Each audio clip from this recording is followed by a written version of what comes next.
ಯಾವುದೇ ಕಾರಣಕ್ಕೂ ಬೀಜನ ಇಸುಕಿ ಹಾಕಬೇಕು. ಓಕೆ. ಒಂದು ಬೀಜ ಇವಾಗ ಉದಾಹರಣೆ ಹೆಂಗೆ ಅಂದರೆ ಬೇವಿನ ಬೀಜ ಮೇಡಮ್, ಬೇವಿನ ಬೀಜ ಹೆಂಗೆ ಇಸುಕಿದಾಗ ಒಳಗಡೆ ಹೆಂಗೆ ಬೀಜ ಬರ್ತೈತೋ ಹಂಗೆ ಇದರಲ್ಲಿ 2 ಹೋಳಾಗ್ತವೆ. ಕರಿಬೇವಿನಲ್ಲಿ ಒಂದು ಬೀಜದಲ್ಲಿ 2 ಹೋಳಾಗ್ತವೆ. ಅದನ್ನ ಇಸ್ಕಾಕಿದ್ರೆ ಬೇಗ ಬರುತ್ತೆ. ಅರ್ಥ ಆಯ್ತಾ ಮೇಡಮ್? ಯಾಕೆ 45 ದಿವಸ ತಗೊಳೋದು ಅಂದ್ರೆ ನಾವು ಹಂಗಂಗೆ ಹಾಕ್ಬಿಡ್ತೀವಲ್ಲ, ಅದು ಒಡ್ಕೊಂಡು ಮಾಡಿ ಜರ್ಮಿನೇಷನ್ ಆಗಿ ಹುಟ್ಟಕ್ಕೆ ಟೈಮ್ ತಗೊಳ್ತೈತೆ. ಅದನ್ನೇ ನಾವು ಇಸ್ಕಾಕ್ಬಿಟ್ರೆ ಬೇಗ ತಗೊಂತೈತೆ. ಏನೋ 10-15 ಮನೆಗೆ ಬೆಳೆಸ್ಕೊಳೋ ಪಾಕೆಟ್ಗಾದ್ರೆ ಇಸ್ಕಾಕ್ಬಿಡ್ಬೋದು.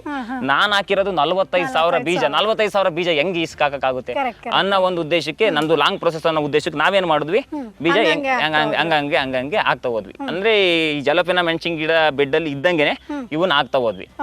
ಇದಕ್ಕೆ 3 ಇಂಚಿಗೆ 3 ಇಂಚು, ಜಾಸ್ತಿ ಏನಿಲ್ಲ ಮೇಡಮ್, ಬರೀ ಜಸ್ಟ್ 3 ಇಂಚು, 3 ಇಂಚಿಗೆ 3 ಬೀಜ. ಅಂದ್ರೆ 3 ಇಂಚು ಒಂದೊಂದು ಗುಣಿಗೆ, ಒಂದೊಂದು ಗುಣಿ ಒಂದು ಡಿಸ್ಟೆನ್ಸ್ ಬಂದು 3 ಇಂಚ್ ಇದೆ.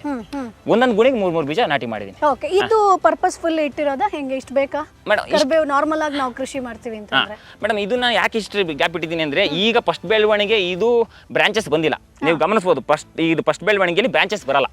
ನೀವೆಲ್ಲೇ ನೋಡ್ಕೊಳ್ಳಿ, ಎಲ್ಲೇ ನೋಡ್ಕೊಳ್ಳಿ ಬ್ರಾಂಚಸ್ ಬರಲ್ಲ. ಅದೇ ನಾವು ಕಟಾವ್ ಮಾಡಿದ ನಂತರ ಬ್ರಾಂಚಸ್ ಆಗ್ತವೆ. 1ರಲ್ಲಿ 4 ಆಗ್ತವೆ. ಅಕಸ್ಮಾತ್ ಅನಿವಾರ್ಯ ಏನೋ ಒಂದು ರೋಗ ಬಂದಾಗ ಮಾಡಿದಾಗ ನೀವು ಸಾವಯವ ದ್ರವ ಗೊಬ್ಬರನ ನಾವು ಸಿಂಪಡಣೆ ಮಾಡಬೇಕು ಅಂದಾಗ ಇದ್ರೊಳಗಡೆ ಓಡಾಡಕ್ ಜಾಗ ಇಲ್ಲ, ಹೆಂಗ್ ಮಾಡ್ತೀರಾ? ಅದಕ್ಕೋಸ್ಕರ ಸ್ಪೇಸ್ ಬೇಕು. ಕೆಲವೊಬ್ರು ಸೆಂಟ್ರಲ್ಲಿ ಮಾಡ್ಕೊಂತೀವಿ ನಾವು ಅಂತಾರೆ, ಆರಾಮಾಗಿ ಮಾಡ್ಕೋಬಹುದು. ಇಲ್ಲಿ ಬೇಕಾಗದ ಏನಂದ್ರೆ ನಿಮ್ ಪ್ಲಾನಿಂಗ್ ಅಷ್ಟೇ. Boss Vala, B the boss.